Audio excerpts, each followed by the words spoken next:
How do you make money writing ebooks? And specifically, how are you going to do that in the next 30 days? And how do you make $1,000 doing it? That's what we're going to cover in today's video.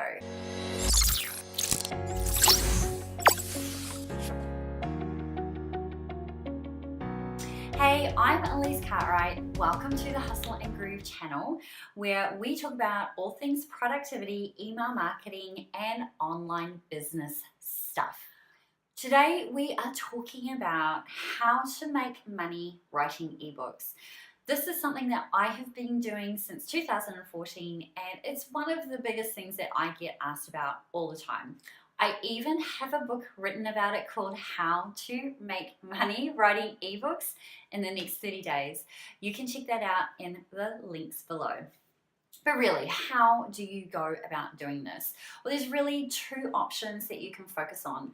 Number one is being a full-time author, and I'll talk about that in a second. And number two is ghost writing.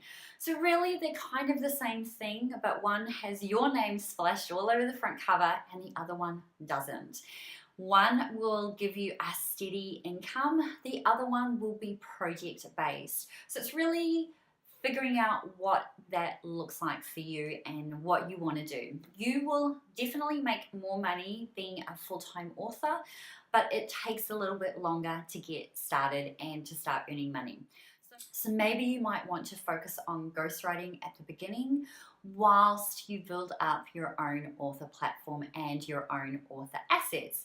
So it's really about focusing in on what that looks like. So ghostwriting is going to be where you will ghostwrite a book, you will pretend to be that author, and they will pay you a lump sum.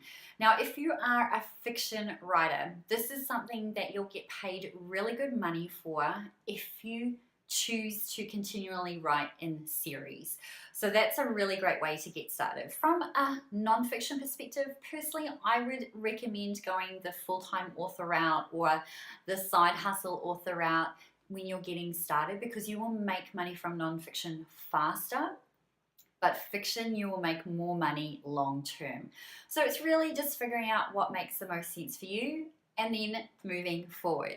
So then you're going to think about what you want to write about. So if you are a nonfiction author, definitely think about the things that you're interested in first. So much like you would if you were starting a side hustle, you write down a whole bunch of skills that you're really great at, or hobbies that you're interested in, or things that people ask you about all the time.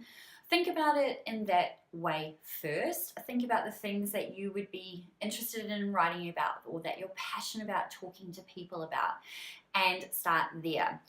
If you're a fiction writer, then you're obviously going to be thinking about the books and genres that you want to be writing in. What is it that you're interested in? What stories do you want to tell? What's going on up here that is going to be translated into a book? So start there. And then really the next part in this process is all about figuring out what your target reader wants to read. So it's going through and just doing a little bit of research on Amazon and having a look to see what they're searching for, and then adjusting your idea to match. And that's really about positioning on Amazon, because Amazon is the biggest marketplace when it comes to publishing books. So you want to make sure that you're meeting the needs of the people who are jumping on. And then once you're ready to go, once you've got all those ideas, it's time to get down to the nuts and bolts of writing, which starts with mind mapping your idea. So when I first started this process, I mind mapped about 30 book ideas. So if you're sitting there going, oh, I'm not sure which one to write first, just mind map the whole lot. Now you can do this in a multitude of different ways. I prefer to get pen and paper and just go nuts on paper, but you could choose to do post-it notes and put them on your wall so you can move them around, or you could choose to use an actual mind mapping tool online. It's whatever works for you. So mind map everything. The whole point of that process is to get everything out of here down on paper that you can think about. Now, if you're approaching a fiction book, then you'd probably want to do the post-it note approach and think about how you're going to plan out your scenes. So make sure you're following some type of story structure, whether it's the 4-part story structure or the 3-act story structure. Make sure you do that approach first. So mind map all the things. And then the next part is outlining. So outlining is really about taking everything that you've done in your mind map and getting it down into some bullet points, particularly for nonfiction. This is how you avoid writer's block, is by sitting down and being able to go, you know what, I have this outline, I can just get started. These are the bullet points, these are my writing prompts, I'm ready to go. From a fiction perspective, you're also going to need to make sure that you've fleshed out your plots and that you've got all your scenes and characters developed, and then you can start writing. But you need to know where you're going before you start that process so that you don't write yourself into a corner. Now, the key to getting a book finished is all about scheduling stuff in. So when I first started writing my first book, I was still working full-time in my freelance business, so I knew that I would have to figure things out and get it all done. And I wasn't naturally someone who could just sit and write for hours on end. So for me, that looked like getting up a little bit earlier and writing for an hour before starting my actual job. So figure out what it looks like for you in terms of writing your book. But I can guarantee that if you just do little bits every day, you will have a book written. Don't think that you have to write masses every day. 10 minutes of focused writing time is better than 30 minutes of distracted writing time. Figure out what it looks like and then schedule it in. And then once you've got through that whole process, you're going to go through and self-edit. I would definitely recommend working with the Hemingway app, and that is just hemingwayapp.com. It's a free service in your browser, or you can download it for a paid fee, and it will help you strengthen your writing, both for nonfiction and fiction. So run your content through that, making sure that you do chapter by chapter. Don't paste the entire book in there. It will wig out at you. Then you're going to want to work with an editor, a cover designer, and a formatter. You're going to want to get all of those things done. Don't think that you can skip any of those steps, especially the editing process. I made the mistake of publishing a book about 3 books into my sort of self-publishing journey, and I was like, you know what, I got this. I can write. I'm using the Hemingway app. I don't need an editor. Big mistake. Our brains are super smart. They convert words into what they should be versus what they actually are. So don't make the same mistake. I published that book without going to an editor, and I got something like 5 1-star reviews within 2 days of publishing. And now 1-star reviews will really damage your book's reputation on Amazon. So you want to do everything that you can to avoid getting 1-star reviews. Work with an editor. Find one on Fiverr. You can find them on Upwork. Find someone that is going to work with you. And if you use the Hemingway app, it does a lot of the hard lifting for you. So you should be able to work with an editor on a budget-friendly fee based on what your needs are.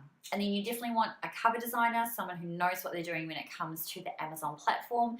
And then from a formatting perspective, you could probably get away with doing that yourself using Amazon's templates. But if you're not super familiar with how to format a book, so that is interior design and also file conversion, then just pay someone to do it. Again, Fiverr is a great place to look for someone to do that formatting process for you and takes the headache out of you doing it yourself. Then you need to launch your book. Well, first you need to publish it, but really that's all one and the same. So your launch plan is really just your intentional marketing efforts that you're going to do. And I would definitely recommend launching your book with a launch team who are full of your target audience, the people who are going to read your book. Now, launching your book takes a bit of time, and I would recommend reading the blog post that I have about this because there is a lot of stuff involved. But just know that launching your book without intentional marketing is just like launching 2 crickets. It's not going to work. So avoid doing that. Make sure that you have an intentional marketing plan around launching your book, and then rinse and repeat. That is the process for getting yourself set up and being a profitable author and making money from it.